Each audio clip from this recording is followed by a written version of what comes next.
Capítulo 3. La fe, visualización y creencia en la consecución del deseo. El segundo paso hacia la riqueza.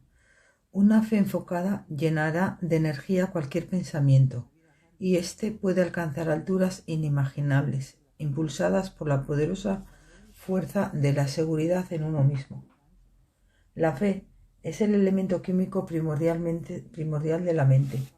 Cuando la fe se mezcla con el pensamiento, el subconsciente capta la vibración, la traduce en su equivalente espiritual y la transmite a la inteligencia infinita, como en el caso de la oración.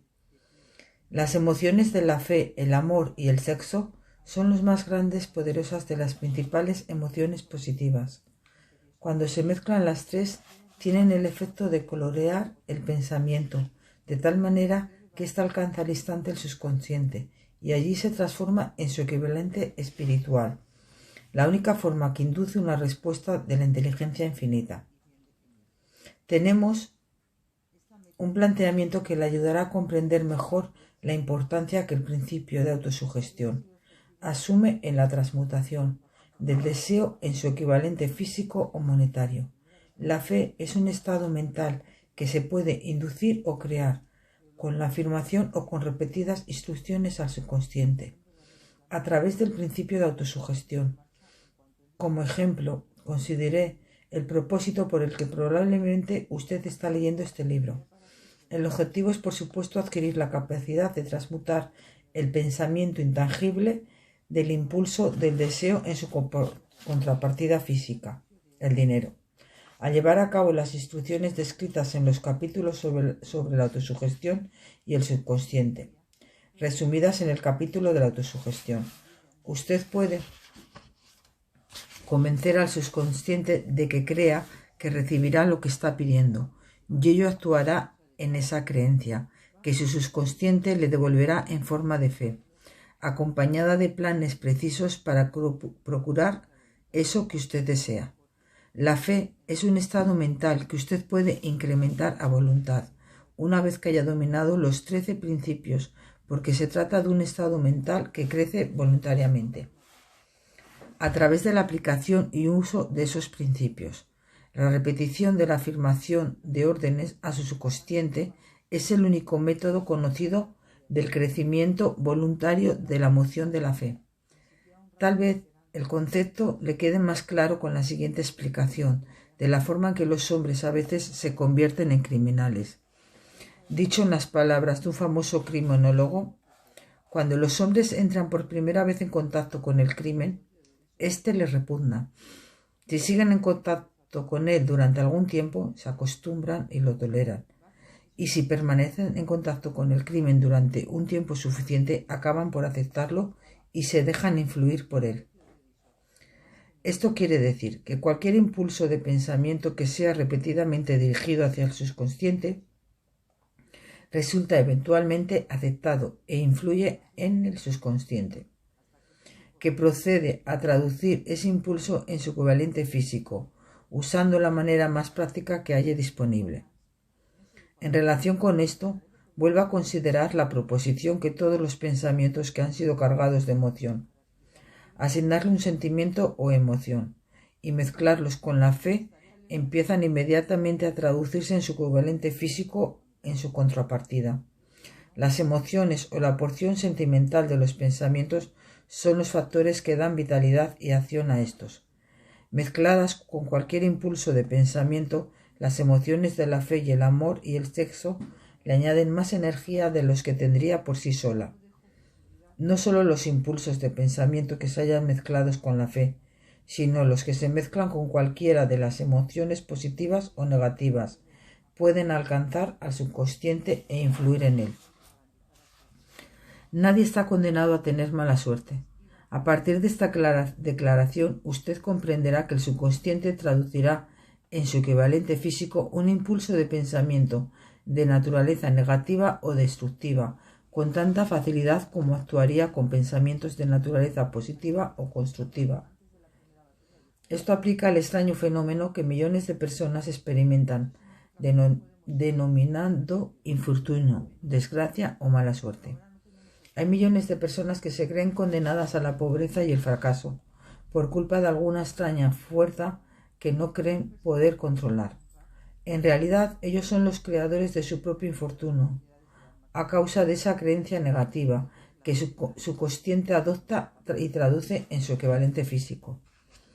Este es un momento apropiado para sugerirle de nuevo que usted puede beneficiarse, transmitiendo a su subconsciente cualquier deseo que quiera traducir en su equivalente físico o monetario, aunado a un estado de esperanza o convicción de que la transmutación tendrá lugar.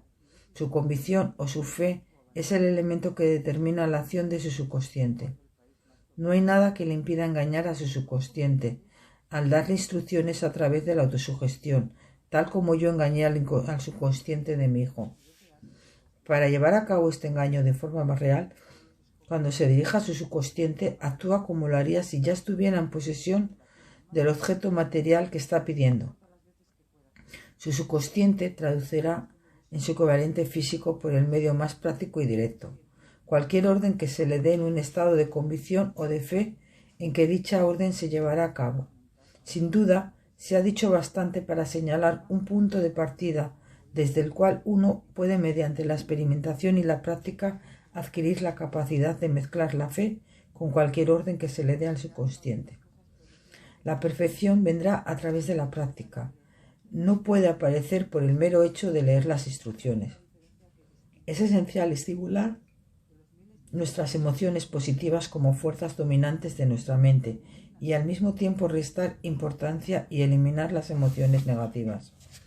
Una mente dominada por emociones positivas se convierte en una morada favorable para el estado mental conocido como fe.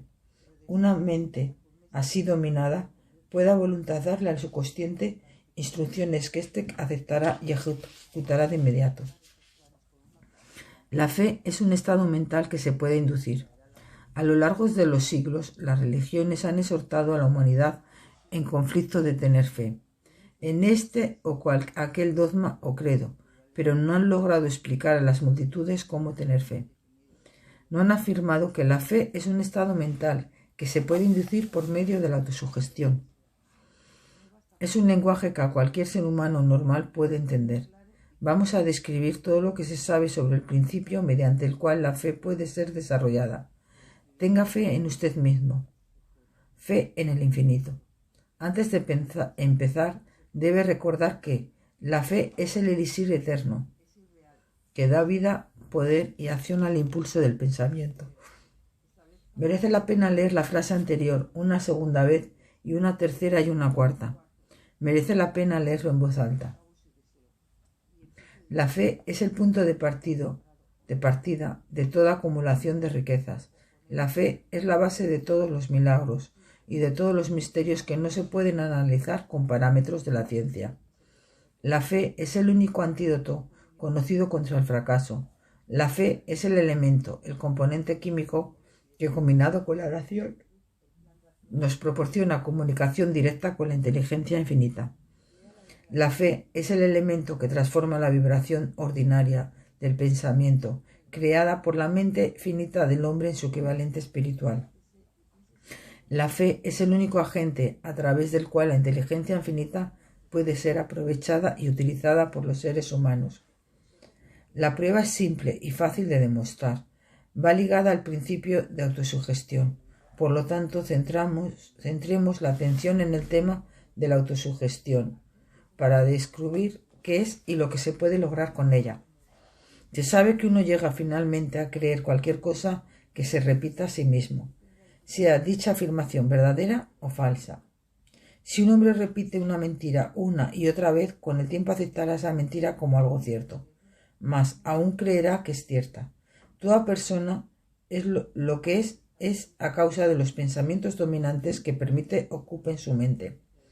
Los pensamientos que un hombre adopta deliberadamente y que anima con entusiasmo y con los que combina una emoción o más, constituyen las fuerzas motivadoras que dirigen y controlan todos sus movimientos, actos y obras.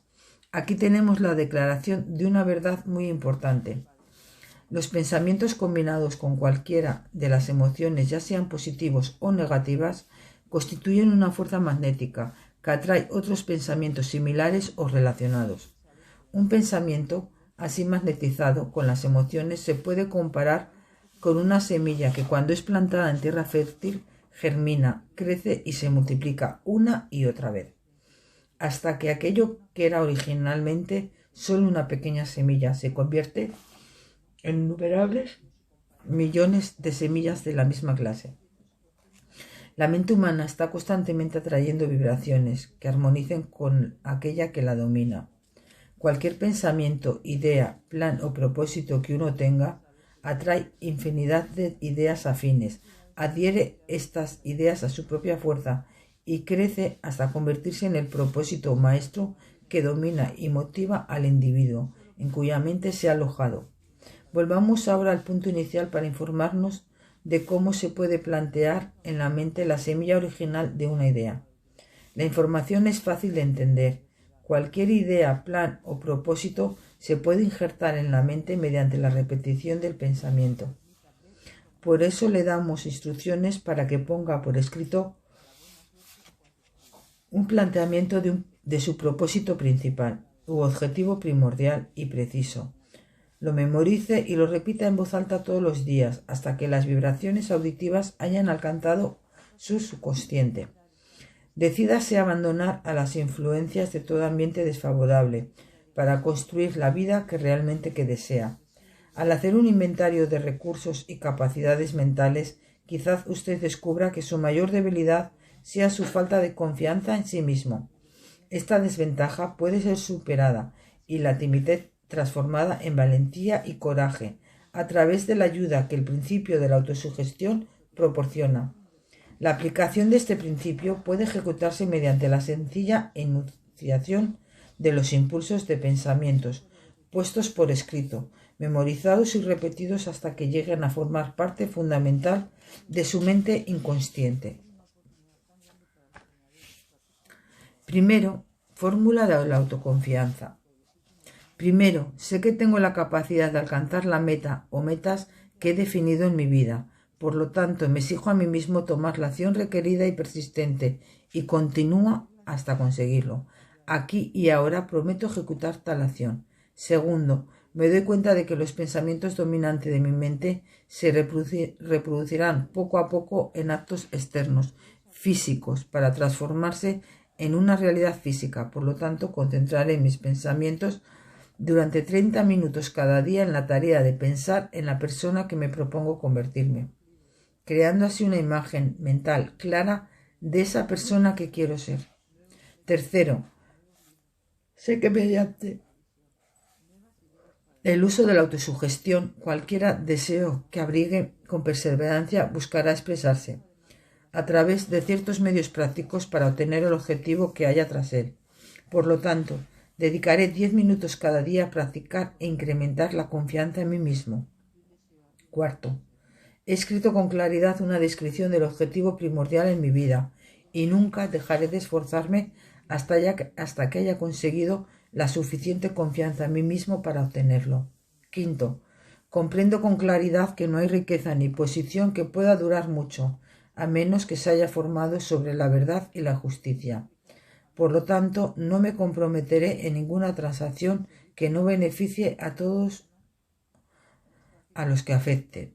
Tendré éxito atrayendo hacia mí las fuerzas que deseo emplear y la cooperación de otras personas. Induciré a otros a servirme, por obra de mi disposición de servir a otros. Eliminaré el odio, la envidia, los celos, el egoísmo y el cinismo, y cultivaré el amor hacia toda la humanidad, porque sé que una actitud negativa hacia los demás nunca me dará el éxito. Haré que los demás crean en mí, porque yo creeré en ellos y en mí mismo. Firmaré esta fórmula con mi nombre, la memorizaré y la repetiré en voz alta todos los días, con la fe absoluta de que influirá gradualmente en mis pensamientos y mis actos, para que yo me convierta en una persona que confía en sí misma y que goza del privilegio del éxito. Tras esta fórmula hay una ley de la naturaleza que nadie ha sido todavía capaz de explicar. Los psicólogos le llaman autosugestión. No importa el nombre, porque por el que dicha ley se conoce. Lo que importa de ella es que funciona, para la gloria y el progreso de la humanidad, si es usada de forma constructiva. Por otra parte, si se la usa destructivamente, destruirá con la misma facilidad. En esta declaración podemos encontrar una verdad muy importante. Quienes se hunden en la derrota y acaban su vida en la pobreza, la miseria y la angustia lo hacen a causa de la aplicación negativa del principio de la autosugestión. La causa se puede encontrar en el hecho de que todos los impulsos de pensamiento tienen tendencia a manifestarse en su equivalente físico. El desastre del pensamiento negativo. El subconsciente no distingue entre impulsos de pensamientos positivos o negativos. Trabaja con el material que le suministramos a través de nuestros impulsos del pensamiento. El subconsciente traducirá en algo real un pensamiento regido por el miedo con tanta facilidad como transformaría en realidad un pensamiento regido por el coraje o por la fe. Tal como la electricidad hace girar las ruedas de la industria y rinde servicios útiles si se la emplea correctamente, o acaba con la vida si se hace mal uso de ella. Así la ley de la sugestión nos conducirá a la paz y a la prosperidad, nos arrastrará hacia el valle de la miseria, el fracaso y la muerte, de acuerdo con el grado de comprensión y aplicación que tengamos de ella. Las páginas de la historia médica están llenas de ilustraciones de casos de suicidio sugerente. Un hombre puede cometer suicidio por sugestión negativa, como cualquier otro medio. En una ciudad del Medio Oeste, un hombre llamado Joseph Grad, un funcionario del banco, tomó prestado una gran suma de dinero, sin el consentimiento de los directores. Perdió todo en el vicio del juego y las apuestas. Una tarde, la gerencia principal comenzó a auditar las cuentas.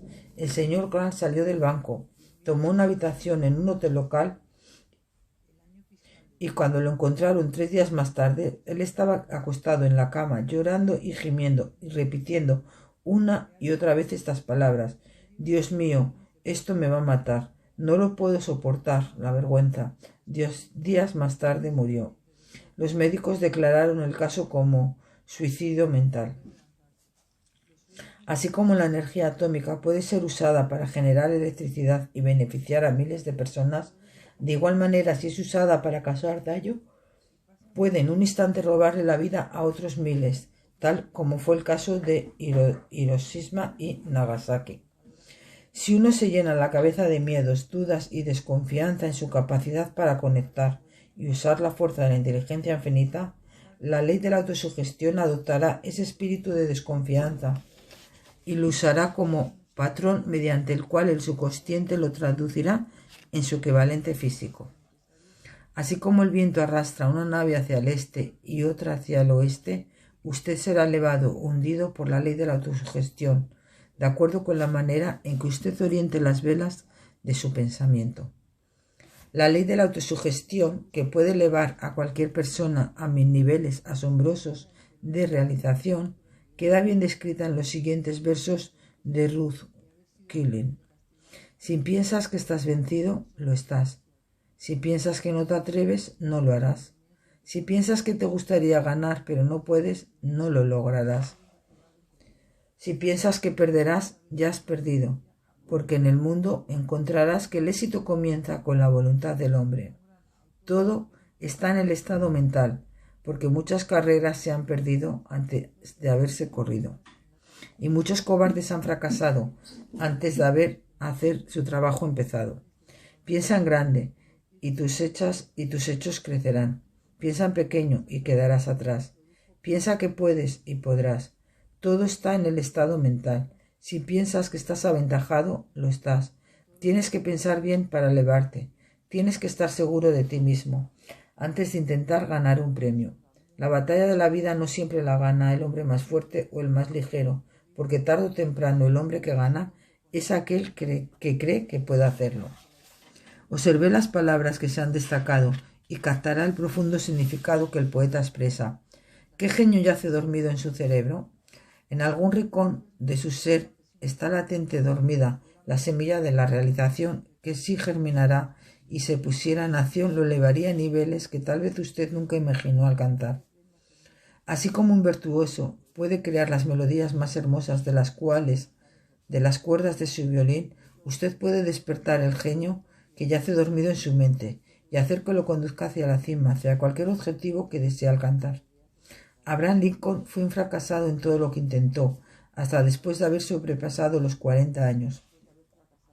Fue un don nadie de ninguna parte hasta que una gran experiencia entró en su vida y despertó al genio dormido que había en su corazón y en su cerebro, para darle al mundo uno de sus más admirables y grandiosos hombres. Esa experiencia estaba combinada con las emociones de la aflicción y el amor. Le aconteció a través de Anne Rutledge, la única mujer a quien realmente amó.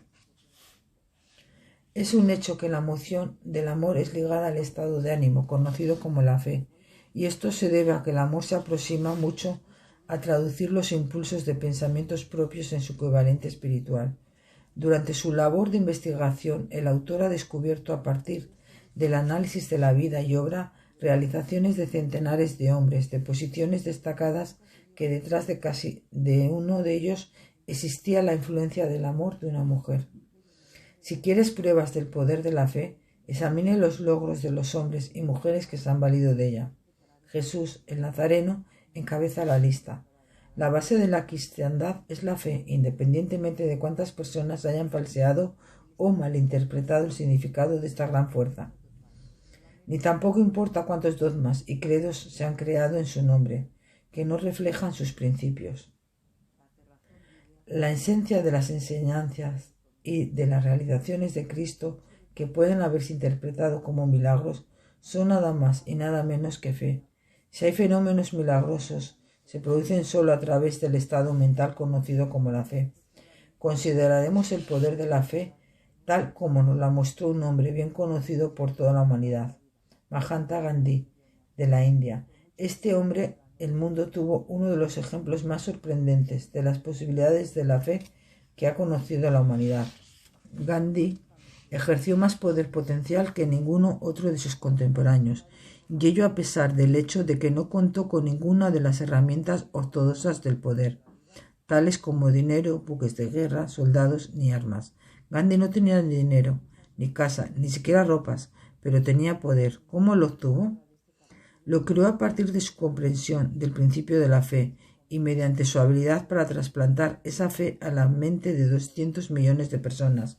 Gandhi logró a través de la influencia de la fe lo que ningún poder militar podría y nunca logrará a través de soldados y armamentos.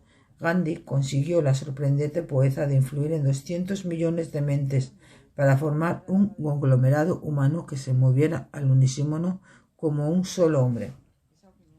¿Qué otra fuerza de este mundo, aparte de la fe, puede lograr tanto? Con una idea construyó una fortuna. Debido a la necesidad de la fe y de la cooperación en el funcionamiento de los negocios y de la industria, será tan interesante como provechoso analizar un suceso que nos proporciona un excelente ejemplo para la comprensión del método por el cual los individualistas y los hombres de negocios acumulan grandes fortunas a dar antes de intentar obtener. El suceso elegido por este ejemplo data de comienzos de siglo, cuando se estaba formando la Universidad Corporación de Acero de Estados Unidos. A medida que lea la historia, tenga presente estos hechos fundamentales y comprenderá cómo las ideas se han convertido en inmensas fortunas. En primer lugar, la Corporación de Aceros de Estados Unidos nació en la mente de Charles M. Schwab, en la forma de una idea que él creó a través de su imaginación. En segundo lugar, él mezcló la fe con su idea. Y en tercer lugar, formuló un plan para transformar su idea en realidad física y financiera. En cuarto lugar, puso su plan en acción por medio de su famoso discurso en la Universidad Club. En quinto lugar, aplicó y le dio seguimiento a su plan con persistencia y respaldándolo con una firme decisión hasta haberlo completado. En sexto lugar, al mantener un ardiente deseo por triunfar, se procuró un camino seguro hacia el éxito. Si usted alguna vez se ha preguntado cómo se han acumulado las grandes fortunas, esta historia de la creación de la Corporación de Aceros de Estados Unidos le resultará esclarecedora. Si tiene alguna duda que los hombres pueden pensar y hacerse ricos, esta historia disipará esa duda. Porque si usted puede ver con claridad en la historia de la unidad de la corporación la aplicación de una porción importante de los principios que se describen en este libro. El asombroso relato del poder de una idea ha sido escrito de forma dramática por John Lover en Nueva York, con cuya cortesía está aquí reproducido en un telegrama. Un bonito discurso de sobremesa por $1 billón. Aquella noche del 12 de diciembre de 1900, en la que unos 80 miembros de la sociedad financiera se reunieron en el salón de banquetes de la Universidad Club en la Quinta Avenida para hacer los honores a un hombre joven del oeste de Estados Unidos. Ni media docena de los invitados supuso que estaba a punto de presenciar el episodio más importante de la historia de la industria estadounidense. J. Edward Simpson y Charles Starr Smith, llenos de gratitud por la hospitalidad con que Charles M. Schwab les había brindado durante una reciente visita a Pittsburgh, habían organizado la cena para presentar a aquel empresario de acero de 38 años a la Sociedad de Banqueros del Este de Estados Unidos. Pero no esperaban que Schwab impresionara significativamente en esa convicción. De hecho, le advirtieron que los corazones dentro de los pechos que rellenaban las camisetas de Nueva York no reaccionarían a la oratoria, y que si no quería aburrir a los Smith, a los Harris y a los Vanderbilt, sería mejor que se limitara a 15 o 20 minutos de intrascendencias amables, pero nada más. Incluso John Morgan, sentado a la derecha de Schwab, como indicaba su dignidad imperial, se comentó con agradecer muy brevemente su presencia en la mesa del banquete, y en lo que se refería a la presencia y al público. Todo el asunto presentaba tan poco interés que los periódicos del día siguiente ni lo mencionaron. De manera que los dos anfitriones y sus distinguidos invitados probaron los habituales 7 u 8 platos. Hubo poca conversación, casual y desinteresada, aunque algunos de los banqueros y agentes de bolsa habían visto ante Schwab, cuya carrera había florecido en los bancos de Monongahela. Ninguno la conocía bien, pero antes de que la velada acabara, ellos y Money Monster Morgan quedarían admirados, y un bebé de $1.000 millones. La unidad de corporación sería concebido.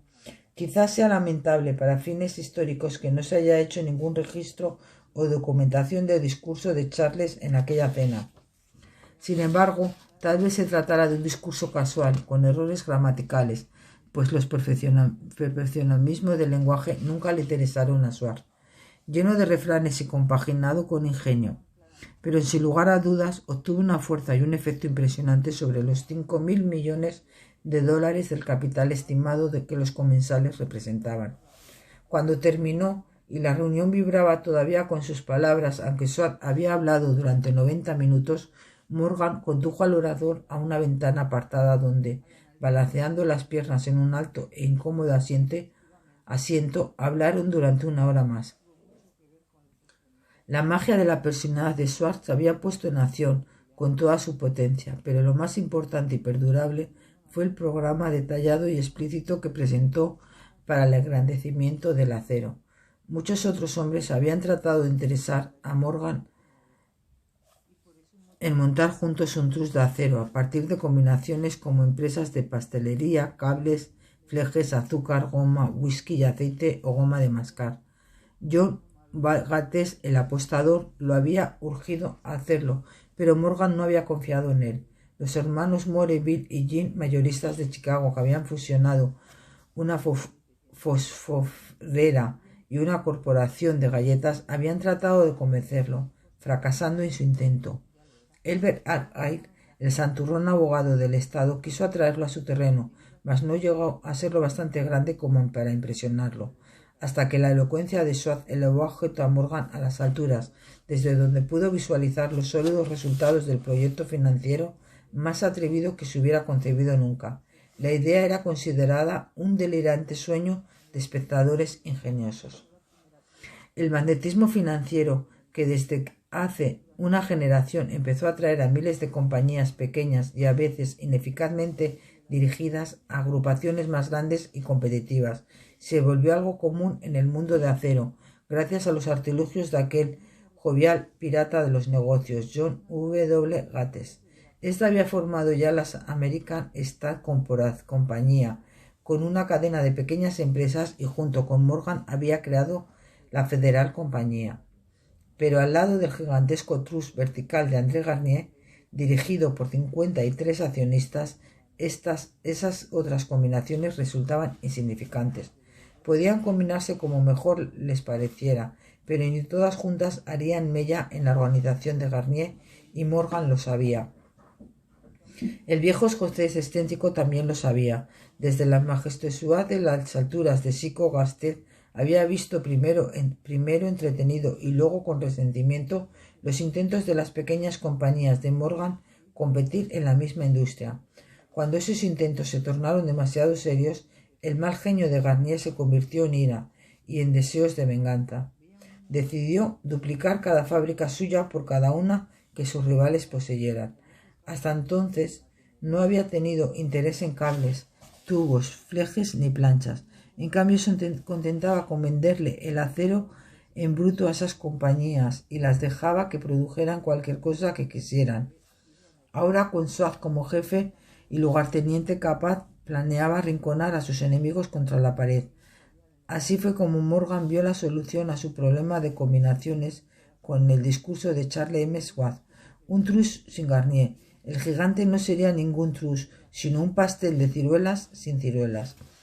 El discurso de Schwab de aquella noche del 12 de diciembre de 1900 aportó la sugerencia, mas no la solicitud, de que el vasto imperio de Garnier podía llegar a estar bajo control de Morgan.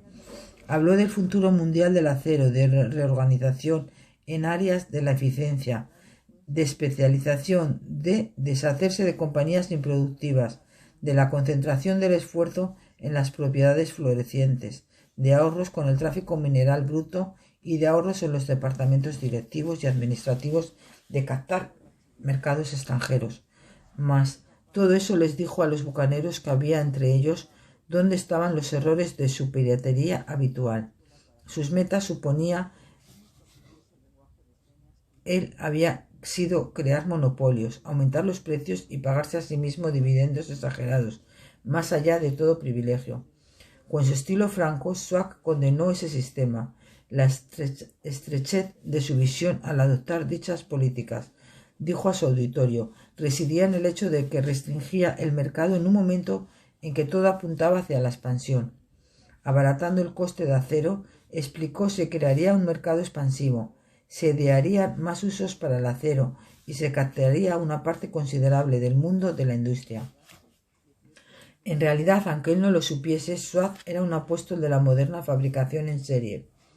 Así acabó la cena en la Universidad Club. Morgan se fue a su casa para pensar en las predicciones del progreso de Schwab.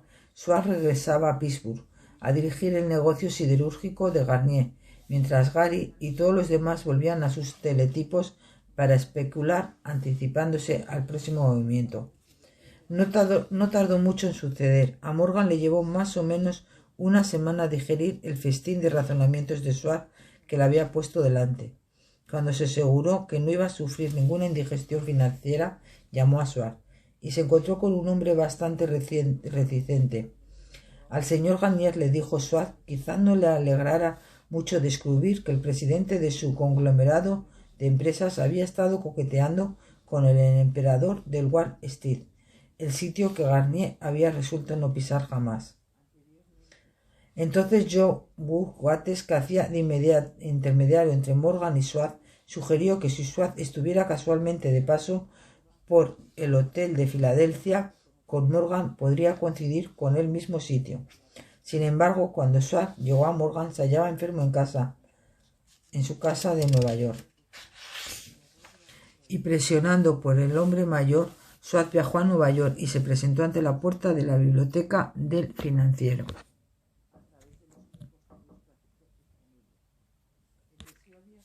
En la actualidad, ciertos historiadores de economía han expresado la sospecha de que esta historia desde el principio al fin fue planificada por André Garnier, que la cena en honor a Swart, el célebre discurso, la reunión del domingo por la noche entre Swart y el rey de dinero fueron sucesos que el sagaz escocés había preparado de antemano. La verdad es que fue todo lo contrario. Cuando Swart fue llamado a cerrar el trato, ni siquiera sabía si el jefecito, como lo llamaban a André, prestaría atención a una oferta de vender, en particular un grupo de hombres a quienes André aborrecía. Pero Swart acudió a la reunión con 6 hojas escritas de su puño y letra, llena de datos que según él representaban el valor físico y potencial del rendimiento de cada compañía metalúrgica, que él consideraba una estrella esencial en el nuevo firmamento de metal. 4 hombres sopesaron estos esquemas durante toda la noche. El jefe, por supuesto, era Morgan, firme en su credo del derecho divino, del dinero. Con él estaba su socio aristocrático, Robert Bacon, el erudito y un caballero. El tercero era John Watts, a quien Morgan tachaba de apostador y utilizaba como herramienta. El cuarto era Swartward, que sabía más sobre el proceso de elaborar y vender acero que cualquier grupo de hombres de su época. A lo largo de aquella conferencia, los esquemas del hombre de Pittsburgh no cuestionaron nunca si él decía que una compañía valía tanto, si era y punto. También insistió en incluir en la combinación solo las empresas que él tenía nominadas. Había concebido una corporación sin dobleces, donde ni siquiera quedaba lugar para satisfacer la codicia de amigos que deseaban descargar sus compañías sobre los 8 hombros de Morgan. Al amanecer Morgan se puso de pie, se enderezó y solo quedaba un asunto pendiente. ¿Cree que persuadí a André Garnier de vender?, preguntó. Puedo intentarlo, repuso Swartward. Si usted consigue que venda, me comprometeré en todo este asunto, aseguró Morgan. Hasta allí todo bien, pero ¿vendería Garnier? ¿Cuánto pediría? Swart pensaba en unos 300 millones de dólares.